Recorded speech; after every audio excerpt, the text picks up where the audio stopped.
ये प्रेजेंट का चौथा टाइप है। चौथा टाइप क्या है? Present perfect continuous.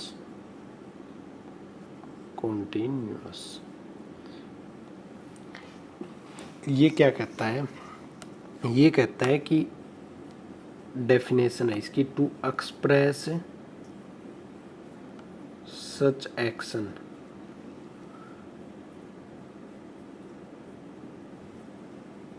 As are going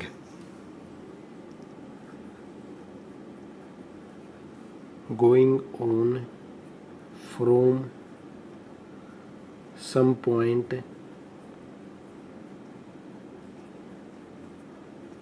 of or duration of time। ये बोल रहा है कि प्रेजेंट परफेक्ट कॉन्टिन्यूअस टेंस कौन सा होता है जो ऐसी एक्शन को एक्सप्रेस करे जो किसी पॉइंट ऑफ टाइम से या ड्यूरेशन ऑफ टाइम से चल रही हो। मतलब कोई टाइम से कि 5 बजे से 10 बजे से। ये इसमें क्या होता है? इसमें होता है हेल्पिंग वर्ब,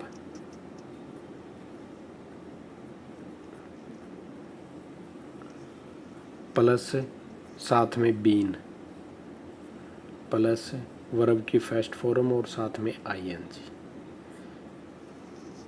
ये होता है इसका स्ट्रक्चर। हेल्पिंग वर्ब होंगी हैज या हैव, प्लस में बीन और साथ में वर्ब की फर्स्ट फॉर्म और आईएनजी। ये हो गया इसका स्ट्रक्चर।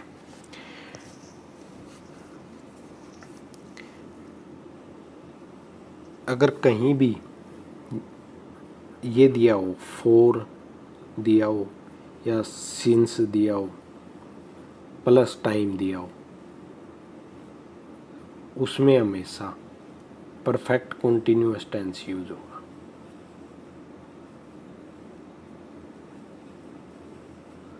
कॉन्टिन्यूअस यूज होगा।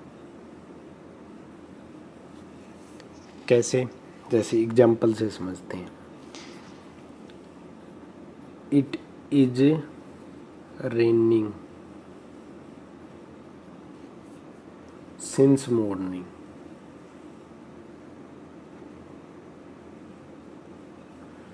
देखो सिंस दिया है, साथ में टाइम दिया हुआ है, ये हो गया टाइम। भाई मॉर्निंग से सुबह हो रही है, तो इसमें क्या आएगा? Perfect continuous. तो परफेक्ट कॉन्टिन्यूअस में हेल्पिंग वर्ब क्या होती है? हैज है वो। तो इज क्या है? इट क्या है?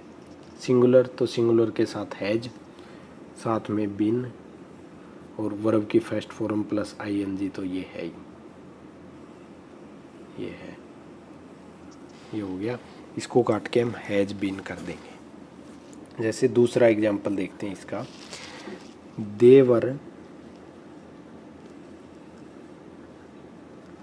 देवर वर्किंग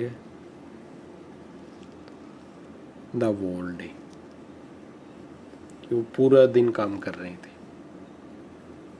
ठीक है, अब देखो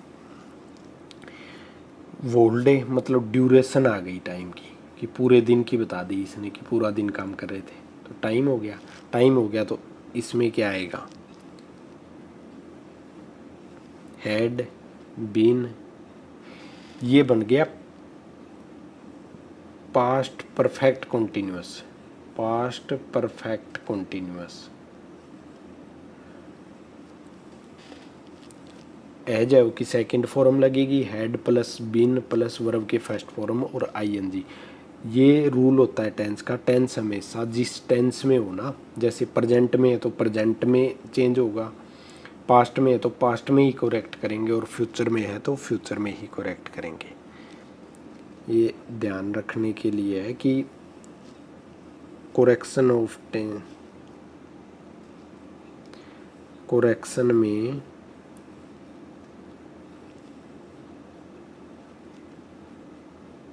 टेंस चेंज नहीं होगा।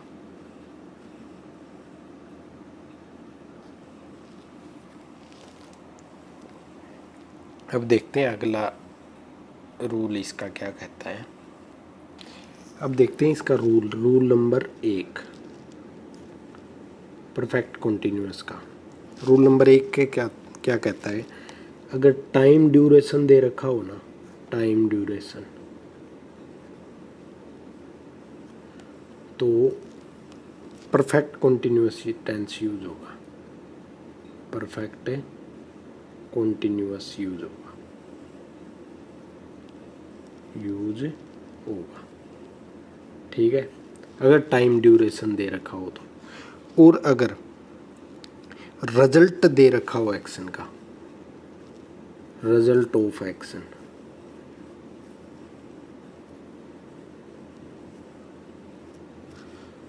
तो हमेशा परफेक्ट टेंस यूज होगा।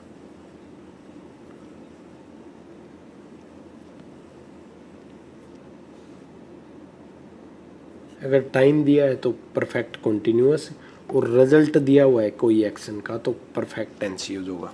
समझते हैं एक एग्जाम्पल से। Example number 1, he had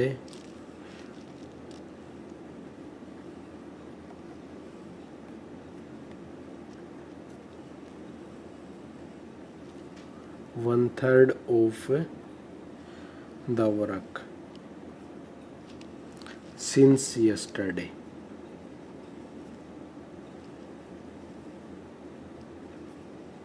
since yesterday, देखो since प्लस टाइम दिया हुआ है, ये हो गया टाइम, ये हो गया since। तो इस हिसाब से क्या आना चाहिए यहाँ पर, ये हैड नहीं हैज,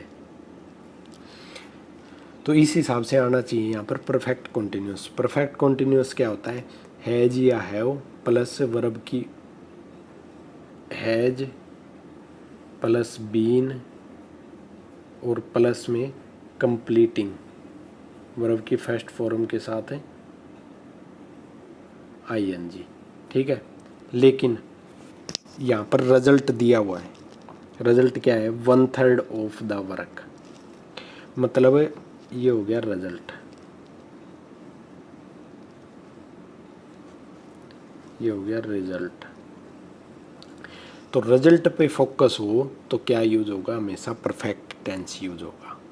तो ये इसका मतलब ये ठीक है, सिंस प्लस टाइम दिया हुआ है साथ में रिजल्ट दिया हो तो हमेशा परफेक्ट टेंस यूज होगा, न कि परफेक्ट कॉन्टिन्यूअस।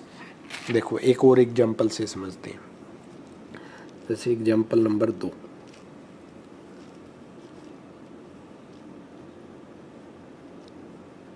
we are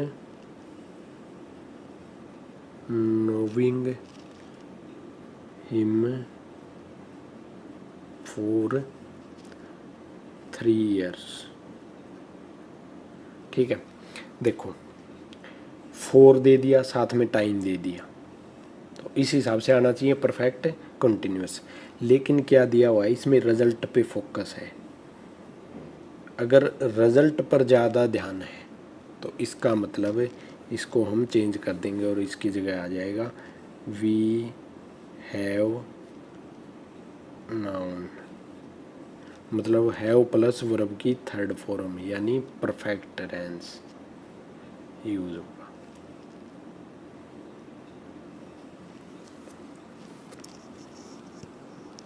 ये था इसका, अगर रिजल्ट दिया हो तो आएगा परफेक्ट टेंस, और अगर टाइम पे फोकस हो तो आएगा perfect continuous tense.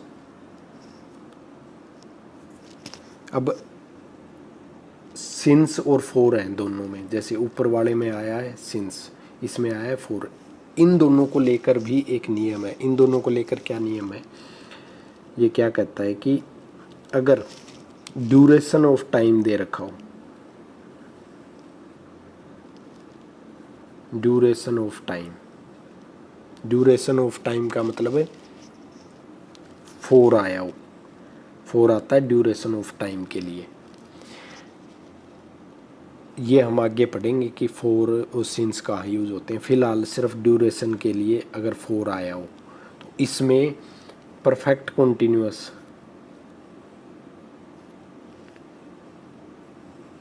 Perfect continuous और परफेक्ट टेंस, तीसरे नंबर वाला परफेक्ट, इन दोनों का सेम मीनिंग होता है,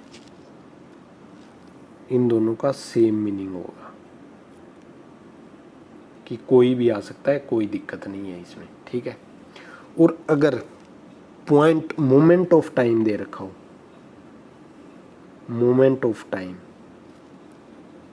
मोमेंट ऑफ टाइम का क्या मतलब है, सिंस आया हो कोई मोमेंट, मतलब फोर होता है लंबे टाइम के लिए, जैसे यहाँ पर पीछे दिया हुआ है कि 3 साल 2 साल इनके लिए, और सिंस होता है सुबह या मॉर्निंग में या कल ही इनके लिए, तो वो होता है मोमेंट। मोमेंट दिया हो तो इन दोनों का मीनिंग अलग अलग होता है। परफेक्ट और परफेक्ट कॉन्टिन्यूअस का जो मीनिंग है वो डिफरेंट मीनिंग आएगा, डिफरेंट मीनिंग।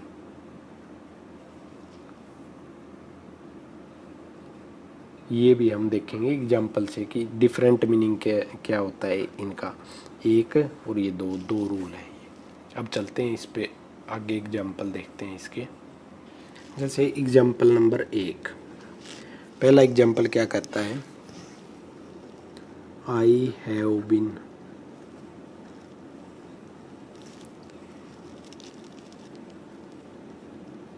टीचिंग सिंस 2000, ठीक है। तो ये एक्शन है,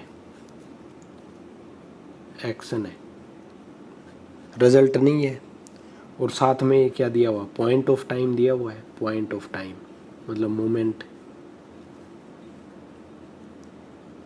तो ये क्या आएगा, हैव साथ में बीन वर्ब की थर्ड फॉर्म ये आ गई, वर्ब की फोर्थ फॉर्म, वर्ब की फर्स्ट फॉर्म साथ में आईएनजी, तो ये हो गया perfect continuous, perfect continuous tense हो गया ये, ठीक है। अब जैसे दूसरे एग्जाम्पल से समझते हैं। दूसरा एग्जाम्पल क्या है, आई हैव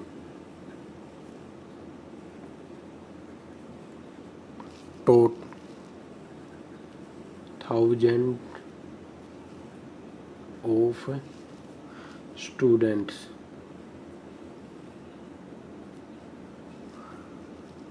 सिंस 2010। देखो सिंस है, पॉइंट ऑफ टाइम है, ठीक है। सिंस क्या होता है, पॉइंट ऑफ टाइम या moment of time, point of time. Point of time में इन दोनों का अलग अलग मतलब होता है। अलग अलग मतलब कैसे, जैसे ये रिजल्ट दे दिया, मतलब मेन फोकस रिजल्ट पे है, इसमें रिजल्ट पर है। अगर मेन फोकस रिजल्ट पर हो तो perfect present perfect tense use होता है, हैव प्लस वर्ब की थर्ड फॉर्म अगर रिजल्ट पे हो। ये होता है सिंस के टाइम, सिंस हो। अगर एक्शन पे फोकस हो, यहाँ पर रिजल्ट नहीं है, तो आएगा परफेक्ट कॉन्टिन्यूअस। और अगर रिजल्ट पर कंसंट्रेट हो पूरा, तो आएगा वर्ब की थर्ड फॉर्म साथ में हैज हैव, मतलब परफेक्ट टेंस। ये हो गया परफेक्ट टेंस। सिंस में मतलब मोमेंट ऑफ टाइम या पॉइंट ऑफ टाइम में दोनों का मतलब अलग अलग होता है। अगर रिजल्ट पे फोकस है तो परफेक्ट टेंस यूज़ करो, अगर एक्शन पे फोकस है तो परफेक्ट कंटिन्यूअस टेंस यूज़ करो। अगर इसकी जगह फोर होता तो हम दोनों में से कोई भी यूज़ कर सकते हैं, चाहे परफेक्ट टेंस यूज़ करो चाहे परफेक्ट कंटिन्यूअस करो, मतलब सेम ही होता है। ये था इसका पॉइंट। तो अब चलते हैं इससे आगे। इससे आगे एक नोट डाउन करो, एक नोट। नोट क्या है,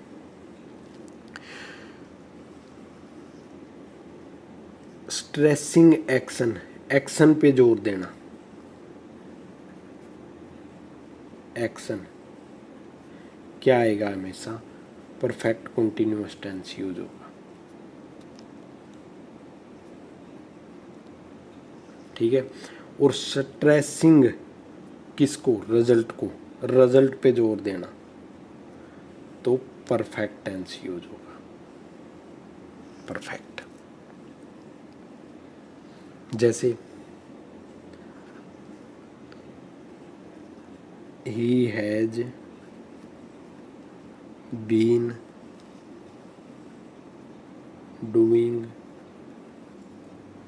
half of the work, half of the work since morning, since morning. देखो रिजल्ट है हाफ ऑफ द वर्क, तो रिजल्ट पे फोकस है तो क्या आएगा, परफेक्ट टेंस यूज होगा। जैसे इसी का दूसरा एग्जांपल देखते हैं।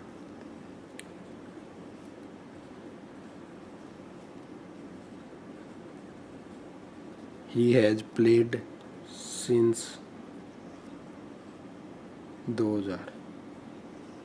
देखो इसमें क्या है, एक्शन पे फोकस है, कहीं भी रिजल्ट नहीं है तो एक्शन पे फोकस है, तो इसको हम हटा देंगे और इसकी जगह आ जाएगा बीन प्लेइंग, बीन प्लेइंग, जो कौन सा टेंस है, परफेक्ट कॉन्टिन्यूअस है। ये डिफरेंस होता है सिर्फ सिंस के केस में, जहाँ पर सिंस दिया हो, अगर फोर हो इसकी जगह तो फोर में दोनों सेम, इनका मीनिंग सेम होता है, तो दोनों में ये आ सकता है।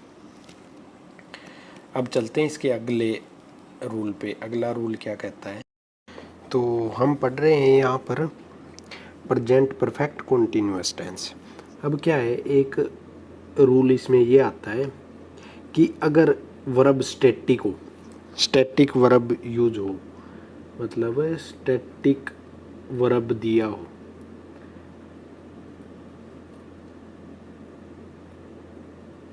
तो भी perfect present perfect tense use होगा, प्रेजेंट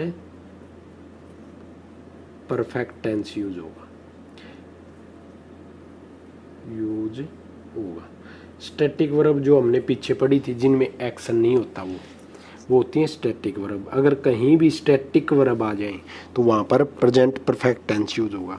कैसे, जैसे एग्जांपल से समझते हैं। एक number example, I have been, एक एग्जांपल है हमारे पास, रिमेम्बरिंग,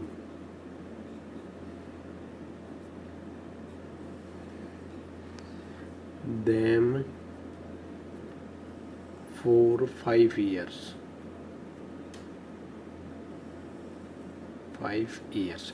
देखो 4 आया है, साथ में टाइम आया है, इसका मतलब हैव है, बीन है, वर्ब की फर्स्ट फॉर्म, साथ में आईएनजी, तो ये क्या हो गया, परफेक्ट कॉन्टिन्यूअस टेंस हो गया। लेकिन क्या है, जो ये रिमेम्बरिंग है ना, रिमेम्बर, ये है स्टैटिक वर्ब, इसमें एक्शन नहीं होता, किसी को याद करना, तो ये एक स्टैटिक है, न कि एक्शन हो रहा है इसमें कि याद कर रहा है या काम कर रहा है, जैसे काम कर रहा है ऐसे होता है। मतलब अगर बंदा कोई काम कर रहा है तो ये इसमें एक्शन है, लंबा टाइम लगेगा, तो उसमें क्या होगा, उसमें परफेक्ट कॉन्टिन्यूअस टेंस यूज होता है। लेकिन रिमेंबर, किसी को याद करना, तो वो एक मोमेंट होता है, मतलब 1 सेकंड का टाइम हो गया, उसमें क्या होता है कि हमेशा perfect present perfect tense use होता है। प्रेजेंट परफेक्ट में ये नहीं आएगा साथ में रिमेंबर्ड, वर्ब की third form, have plus verb की थर्ड फॉर्म यूज होगी, चाहे फोर आया हो चाहे सिंस आया हो। तो क्या है कि कहीं भी अगर स्टैटिक वर्ब दी हो तो वहाँ पर प्रेजेंट परफेक्ट कॉन्टिन्यूअस की जगह प्रेजेंट परफेक्ट टेंस यूज होगा, और प्रेजेंट परफेक्ट टेंस यूज होता है, ये है परफेक्ट टेंस, परफेक्ट, अगर कहीं भी स्टैटिक वर्ब हो तो। जैसे फोर और सिंस का डिफरेंस देखते हैं हम। फोर और सिंस में क्या डिफरेंस होता है, फोर का मतलब होता है समय की अवधि, समय की अवधि मतलब लंबा टाइम, अवधि,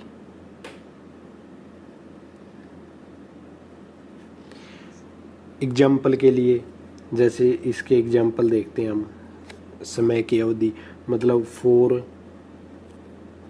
2 hours या 4 लास्ट 2 years 2 years। ये होता है समय की अवधि, मतलब लंबे समय के लिए। और जैसे सिंस का मतलब हो मोमेंट, सिंस का मतलब होता है मोमेंट, शुरुआती समय किसी चीज का, शुरुआती समय। शुरुआती समय कैसे, जैसे कैलेंडर के डेज, कैलेंडर से समझते हैं हम, कैलेंडर कैलेंडर दिन आ जाए, डेज, जैसे मंडे हो गया, मंडे हो गया या फिर थर्सडे हो गया। इन सभी के साथ क्या होगा, सिंस यूज होगा। जैसे डेट आ जाए, कोई भी डेट दे रखी हो, जैसे 9 जून हो या 8 मई हो या ईयर हो, कोई भी ईयर जैसे 2009 या 2020, या फिर मंथ आ जाए कोई, अप्रैल। कोई ओकेजन आ जाए जैसे त्योहार वगैरह, ओकेजन जैसे होली है। मतलब इसमें क्या होता है कि शुरुआत का कोई समय होता है जिसमें क्या होता है कि फिक्स टाइम दिया होगा, या मंडे से है या 9 जून है या 2009 से है, और इसमें अवधि दी होगी 2 घंटे की, 3 घंटे की, 2 साल की, 3 साल की, ऐसे। उसमें क्या होगा, फॉर यूज होगा। और ऐसे टाइम दिया हो ना, उसमें हमेशा सिंस यूज होगा। ये दूसरा आ गया सिंस के लिए। जैसे और देखते हैं इसके एग्जाम्पल, जैसे इसमें दूसरा स्टेज देखते हैं, दूसरे क्या क्या। जैसे क्लॉक का कोई टाइम आया हो, क्लॉक, क्लॉक में क्या, जैसे 9 AM हो, जैसे 9 AM हो या 10 PM हो, या फिर stage of life. Stage of life का क्या मतलब है, stage of life, stage of life का मतलब है कि कहीं भी चाइल्डहुड या फिर एडोलसेंस या फिर part of each day, part of each day, जैसे मॉर्निंग, लास्ट नाइट, ETC। जैसे ये सब आए हो तो इनके साथ हमेशा सिंस यूज होगा, और अगर अवधि दी हुई है तो उसके साथ हमेशा फॉर यूज होगा। ये था इसका चौथा और आखिरी टाइप, प्रेजेंट इंडेफिनेट का। हमने प्रेजेंट के 4 टाइप पढ़ लिए, इंडेफिनेट, कॉन्टिन्यूअस, परफेक्ट और परफेक्ट कॉन्टिन्यूअस। अब आता है हमारा दूसरा टेंस। दूसरा टेंस कौन सा है, पास्ट टेंस, जिसको हम बोलते हैं भूतकाल। पास्ट टेंस जिसको बोलते हैं भूतकाल, मतलब जो बीत गया वो समय। तो पास्ट टेंस में क्या होता है, पास्ट टेंस में हमेशा हेल्पिंग वर्ब, सबसे पहले देखते हैं कि हेल्पिंग वर्ब कौन सी यूज होती है। हेल्पिंग वर्ब यूज होती है डिड, डू डज की सेकंड फॉर्म, डू डज की। और मेन वर्ब होती है, मेन वर्ब होती है, इसमें वर्ब की सेकंड फॉर्म यूज होगी। ये है इसकी पहचान। हेल्पिंग वर्ब डिड होगी या फिर मेन वर्ब की सेकंड फॉर्म।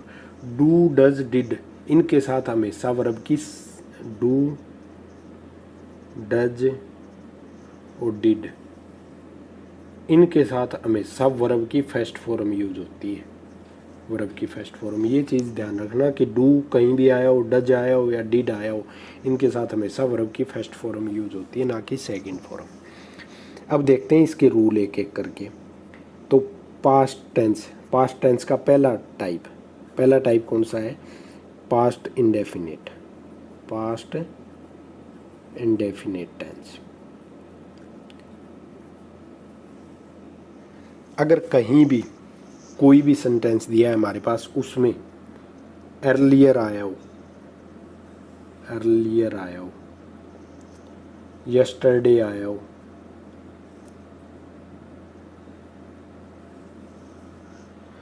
इन पास्ट आया हो, ये कुछ वर्ड हैं जो सेंटेंस में अगर दिए हों, एगो,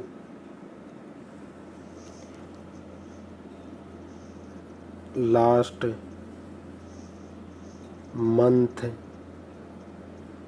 या डे इसके साथ ही हो, या वीक,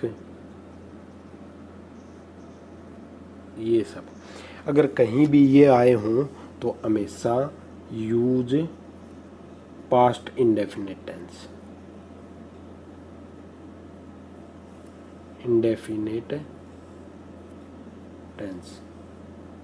अगर कहीं भी ये वर्ड दिए हो, अर्लियर दिया हो, यस्टरडे दिया हो, इन पास्ट दिया हो, एगो, लास्ट मंथ, डे, वीक, तो उसमें पास्ट इंडेफिनिट टेंस यूज होगा। पास्ट इंडेफिनिट देखते हैं अब एक एक करके एग्जाम्पल से कैसे।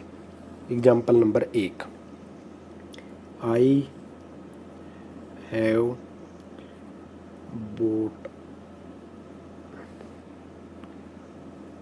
this flat last year। देखो ये हमारे पास एक सेंटेंस दिया हुआ है, ठीक है। इसमें लगा क्या हुआ है? हैव प्लस वर्ब की बोट। हैव वर्ब की थर्ड फॉर्म लगी हुई है, लेकिन लास्ट में क्या दिया हुआ है? Last year. अगर किसी भी सेंटेंस में लास्ट दिया हो, लास्ट ईयर, मंथ, एगो, तो हमेशा उसमें पास्ट इंडेफिनिट टेंस यूज होता है। और पास्ट इंडेफिनिट में क्या आता है? वर्ब की सेकंड फॉर्म। तो इसको हटा देंगे। और बोट, बाय की सेकंड फॉर्म और थर्ड फॉर्म बोट ही होती है, तो ये वर्ब की सेकंड फॉर्म है। बस अगर ये हैव लगा है साथ में बोट लगा है तो ये थर्ड फॉर्म मानी जाएगी, क्योंकि है जैव के साथ हमेशा थर्ड फॉर्म आती है। लेकिन यहाँ पर अगर अकेली लगी है तो वर्ब की सेकंड फॉर्म है। अब देखते हैं इसका दूसरा एग्जाम्पल। अब आता है इसका दूसरा एग्जाम्पल नंबर 2 नंबर एग्जाम्पल क्या कहता है? Earlier we do not use technology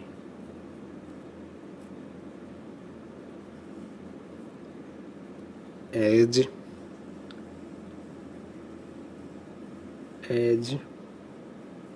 we do today. देखो इसमें क्या दिया हुआ है? We do today. टुडे दिया हुआ है आज, इसका मतलब वर्ब की फर्स्ट फॉर्म लगी हुई है, तो ये है ठीक। लेकिन यहाँ पर क्या आया हुआ है? अर्लियर आया हुआ है। तो we do not use technology earlier, ये वर्ब इससे रिलेट कर रही है, इससे रिलेट कर रही है, तो यहाँ पर क्या आएगा? डिड नॉट सेकंड फॉर्म, क्योंकि अर्लियर आया है, वो वर्ड थे जितने भी, अगर वो कहीं भी आए हो तो उनके साथ वर्ब की सेकंड फॉर्म यूज होती है। और ये हमारा वी डू टुडे, टुडे आया है मतलब प्रेजेंट, और ये है पास्ट। तो आया समझ में इंडेफिनिट टेंस? तो ये था 2 एग्जाम्पल देख लिए हमने पास्ट इंडेफिनिट के। अब है एक अलग टाइप थोड़ा इनसे, है पास्ट इंडेफिनिट का ही, लेकिन एक सेंटेंस दिया हुआ है हमारे पास, it is time you worked hard, you work hard. ठीक है, ये होते हैं सब्जेक्टिव मूड बोलते हैं इसको, सब्जेक्टिव, इनको बोलते हैं सबजंक्टिव मूड। इसमें हमेशा वर्ब की सेकंड फॉर्म यूज होती है।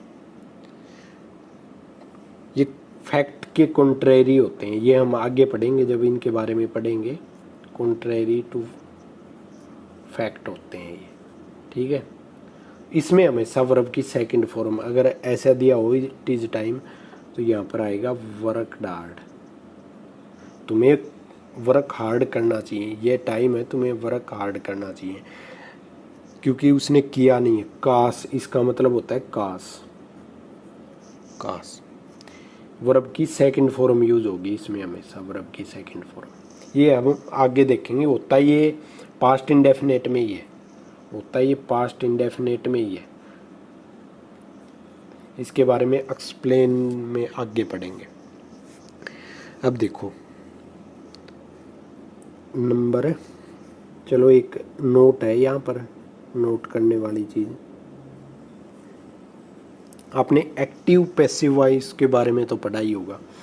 एक्टिव होता है सब्जेक्ट खुद काम करे, पैसिव होता है दूसरे से करवाना। तो कुछ वर्ब होती हैं जैसे एग्री, सहमत होना, लेट, मैरी, ये हमेशा एक्टिव वॉइस में यूज होती हैं, एक्टिव वॉइस में यूज होती है, पैसिव में नहीं होती, एक्टिव वॉइस में यूज होती हैं। Agree, let, marry. तो अब चलते हैं इससे आगे। इससे आगे क्या कहता है ये, अब देखते हैं rule number 2। Rule number 2, rule number 2 क्या कहता है, अगर मेन क्लॉज, मेन क्लॉज अगर पास्ट में है तो subordinate,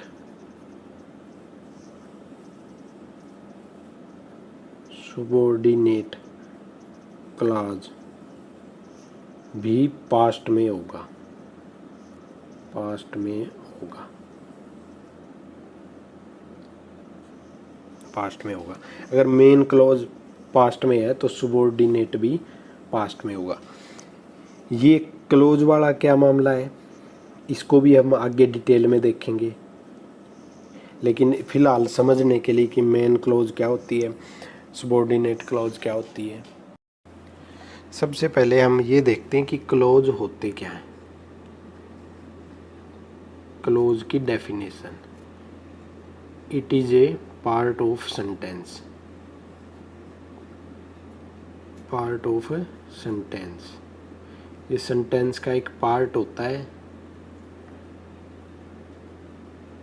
which has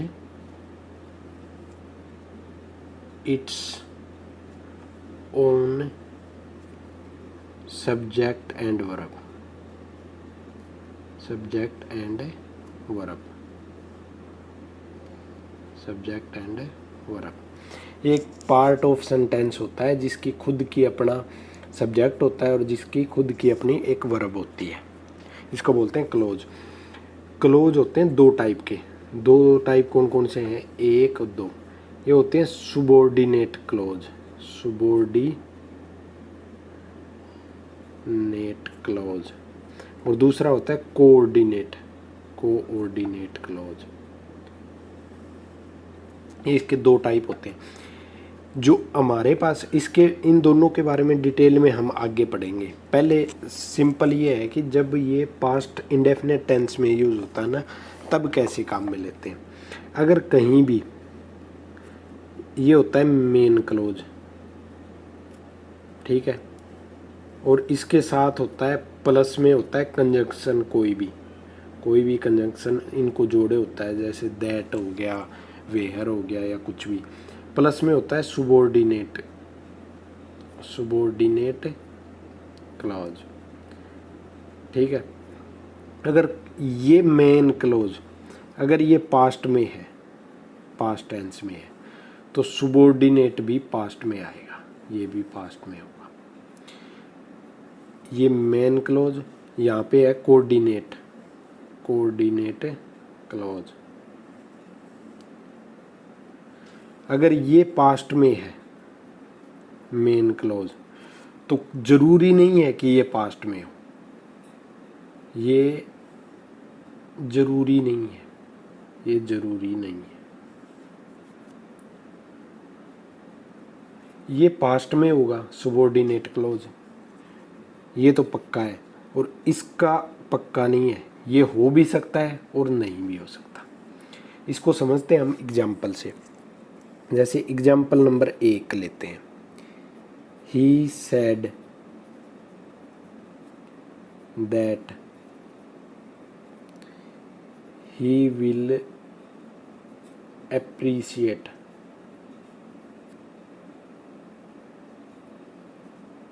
he will appreciate them। ये एक सेंटेंस है हमारे पास।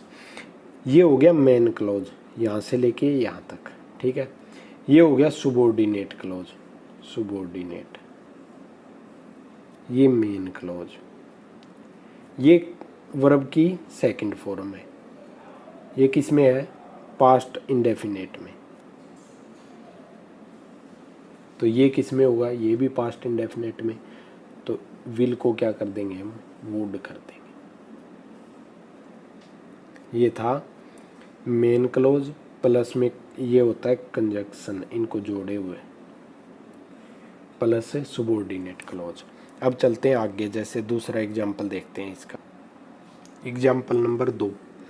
2 नंबर एग्जाम्पल क्या कहता है, 2 नंबर एग्जाम्पल है माई फादर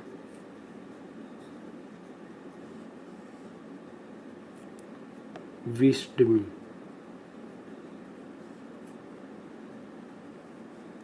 that I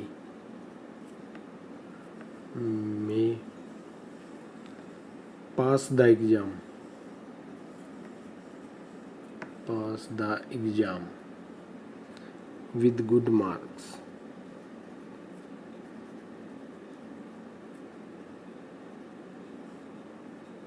देखो ये 2 सेंटेंस जुड़े हुए हैं। एक हो गया ये यहाँ तक, ये हो गया इनके बीच में कंजक्शन, ये हो गया मेन क्लॉज, और ये हो गया सुबॉर्डिनेट क्लॉज, ठीक है।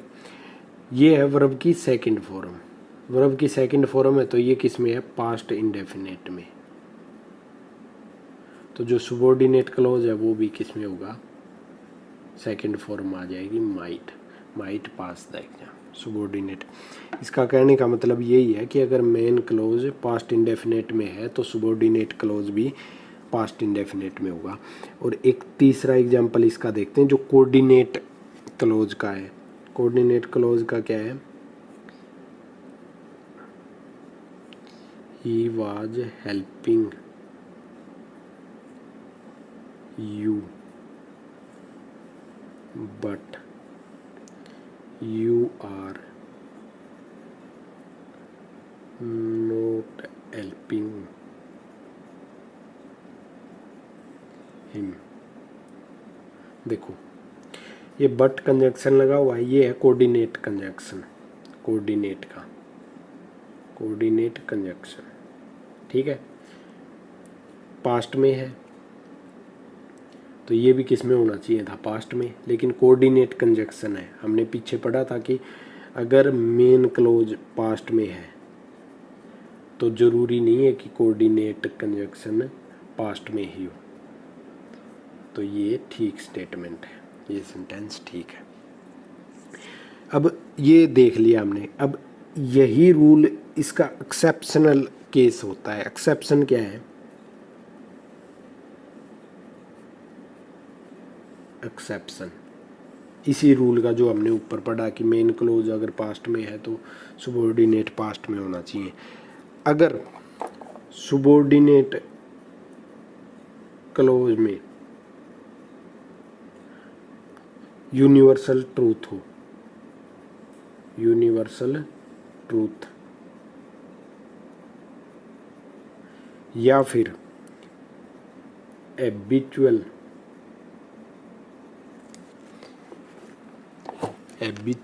ट्रूथ हो कोई, या फिर साइंटिफिक फैक्ट हो कोई, साइंटिफिक फैक्ट हो, या फिर जियोग्राफिकल फैक्ट हो, जियोग्राफिकल फैक्ट हो, या कोई प्रोवर्ब हो। ये अगर ये हो ना सबऑर्डिनेट क्लॉज में, तो टेंस सेम रहेगा। टेंस क्या होगा? विल नॉट चेंज रहेगा, मतलब जो है वही रहेगा। पास्ट इंडेफिनेट में करने की ज़रूरत नहीं है। जैसे एग्जाम्पल से समझते हैं कि my father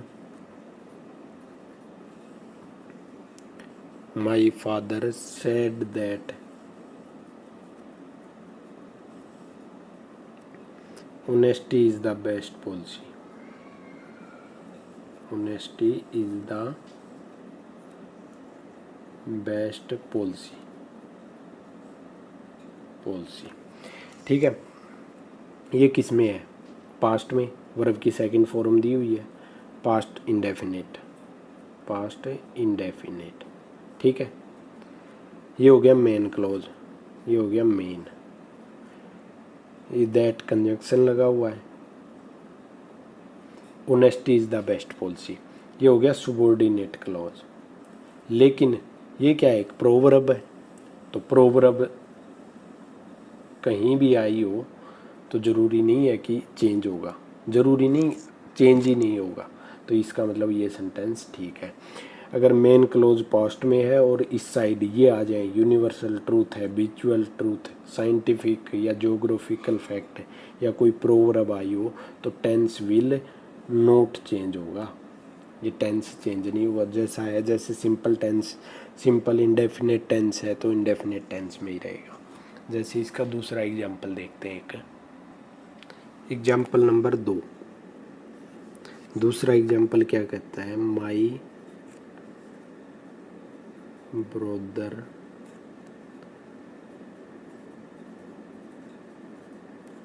taught me that fire and five है, ये 5 and made 10। देखो, my brother taught me that 5 and 5 made 10। ठीक है, कि मेरे ब्रदर ने बताया कि 5 और 5 10 होते हैं। तो ये सही बात है। ये किस वर्ब की सेकंड फॉर्म किस में था? पास्ट इंडेफिनेट में था। ठीक है, ये हो गया मेन क्लोज है। मेन क्लोज पास्ट इंडेफिनेट में है, ये भी पास्ट इंडेफिनेट में है, लेकिन ये है यूनिवर्सल ट्रूथ। तो ये हमेशा कोई भी यूनिवर्सल ट्रूथ हो वो प्रेजेंट इंडेफिनेट टेंस में आती है, तो मेक आएगा इसकी जगह वर्ब की फर्स्ट फॉर्म, वर्ब की फर्स्ट फॉर्म। ये हो गया साथ में कंजक्शन। तो ये क्लोज वाला कॉन्सेप्ट हो गया क्लियर। अब इसी में एक अलग टाइप बनता है। अलग टाइप क्या बनता है? अगर सुबॉर्डिनेट क्लोज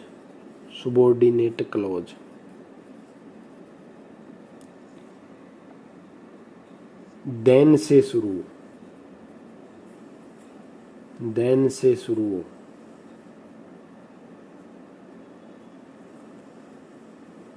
तो टेंस चेंज नहीं होगा,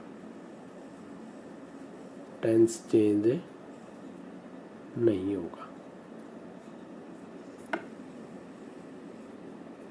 अगर सुबॉर्डिनेट क्लोज देन से शुरू हो तो टेंस चेंज नहीं होगा। कैसे? जैसे एक सेंटेंस दिया हुआ है हमारे पास, सोहन प्लेड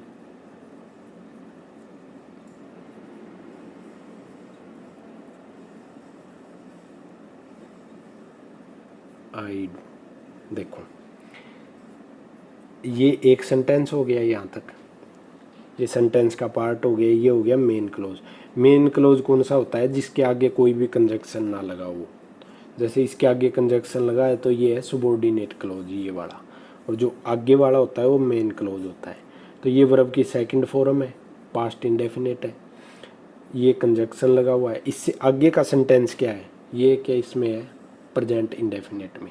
ये ठीक है। मतलब अगर कोई भी, ऊपर देखो, सुबॉर्डिनेट क्लोज देन से शुरू हो, देन से, तो टेंस चेंज नहीं होता। मतलब इंडेफिनिट है तो इंडेफिनिट ही रहेगा। इसमें हम डिड या विल डू, ये सब गलत होंगे, इसमें ये सब गलत होंगे। प्रेजेंट इंडेफिनिट टेंस ही आएगा। जैसे दूसरा देखते हैं, इसका दूसरा एग्जांपल क्या कहता है।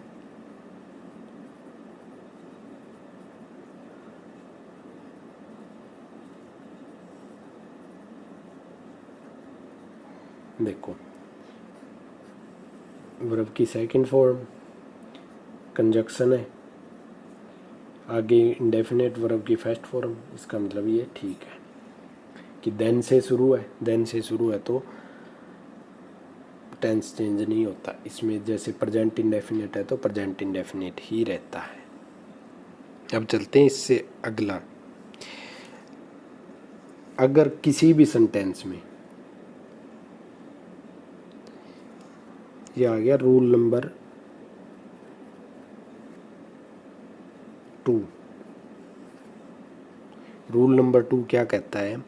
अगर कोई भी सेंटेंस, अगर सेंटेंस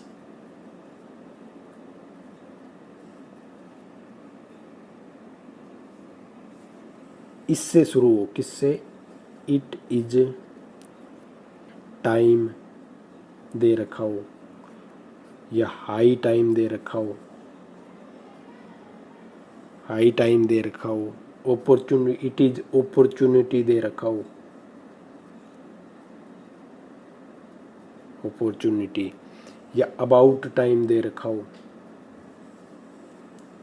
अबाउट टाइम दे रखा हो, तो हमेशा इसके बाद प्लस, इसके बाद सब्जेक्ट, सब्जेक्ट प्लस वर्ब की सेकंड फॉर्म यूज होगी और साथ में ऑब्जेक्ट। इसके बाद अगर कहीं भी इट इज़ टाइम या it is high time, it is opportunity या इट इज़ अबाउट टाइम दिया हो तो इसके बाद हमेशा सब्जेक्ट प्लस वर्ब की सेकंड फॉर्म आएगी।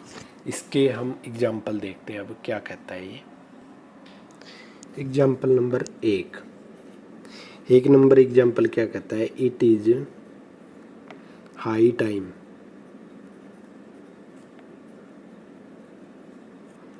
You reached there.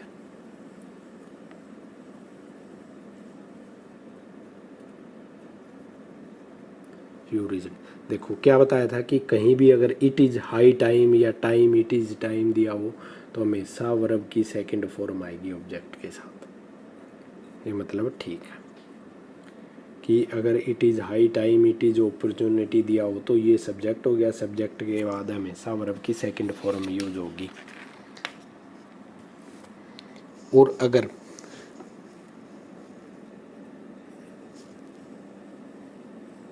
It is time to sleep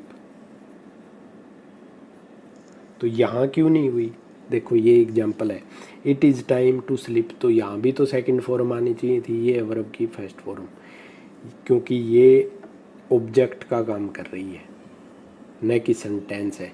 it is time मतलब ये जो टू स्लीप है ना, ये एक नाउन का काम कर रही है, संज्ञा जिसको बोलते हैं हिंदी में, इसीलिए ये वर्ब की फर्स्ट फॉर्म आती है साथ में। और अगर यही सेंटेंस हम अलग तरीके से देखें, जैसे इट इज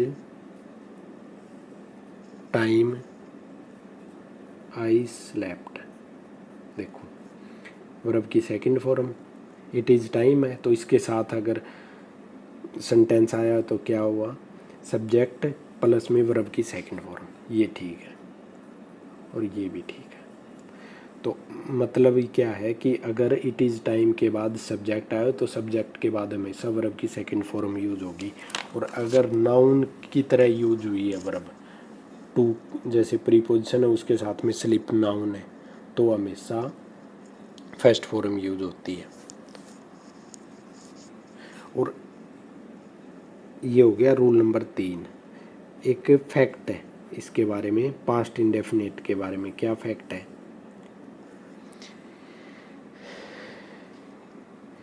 कि पास्ट इंडेफिनिट पास्ट रूटीन के लिए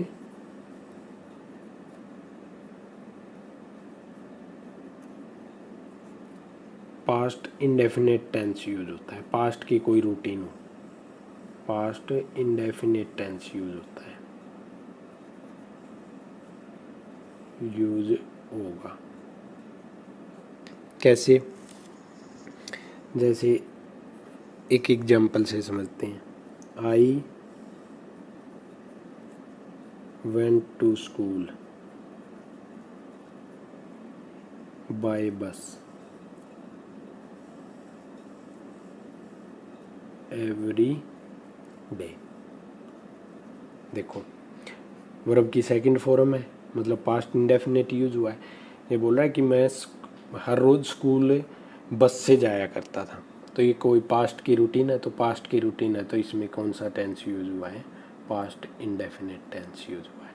मतलब ये है कि अगर रूटीन हो तो पास्ट की हो तो पास्ट इंडेफिनिट, और प्रेजेंट की हो तो प्रेजेंट इंडेफिनिट टेंस यूज होगा। अब हेल्पिंग वर्ब के बारे में देखते हैं। जैसे हेल्पिंग वर्ब है हमारे पास, ये भी एक नोट ही है। क्या है नोट? डू और डज और डिड, इनका प्रयोग नेगेटिव या क्वेश्चन टाइप सेंटेंस में होता है।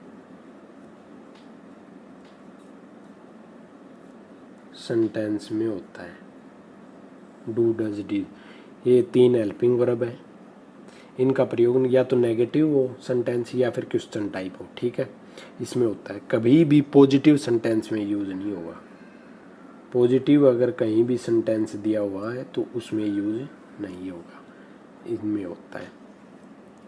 अगर मेन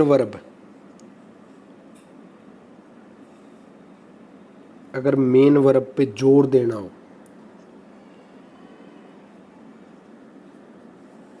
अगर मेन वर्ब पर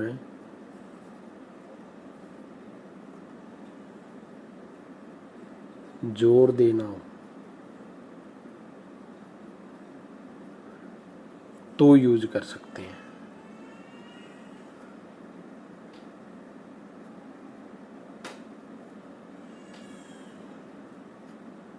अगर मेन वर्ब पे अगर जोर देना हो तो डू डज डिड का प्रयोग पॉजिटिव वाक्य में भी कर सकते हैं, पॉजिटिव सेंटेंस में भी कर सकते हैं।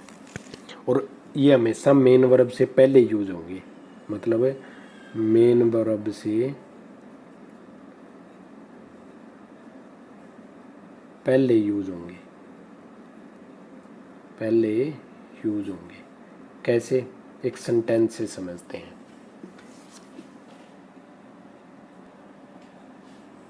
जैसे एक सेंटेंस है हमारे पास। सेंटेंस क्या कहता है? You do come air every day. देखो तुम यहाँ पर हर रोज आया करो, तो ये जोर दे रहा है आने पे। ये है वर्ब की फर्स्ट फॉर्म और पॉजिटिव वाक्य है, ये पॉजिटिव वाक्य है। फिर भी डू का प्रयोग हुआ है, तो यहाँ डू का प्रयोग स्ट्रेस मतलब जोर देने के लिए होता है। जोर देना वर्ब पे कि तुम्हें यहाँ हर रोज आना है। या जैसे दूसरा सेंटेंस देखें इसका,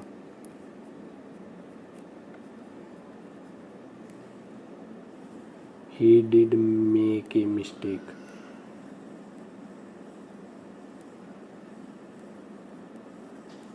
देखो डिड ये वर्ब की फर्स्ट फॉर्म इसके साथ और पॉजिटिव वाक्य है, ठीक है।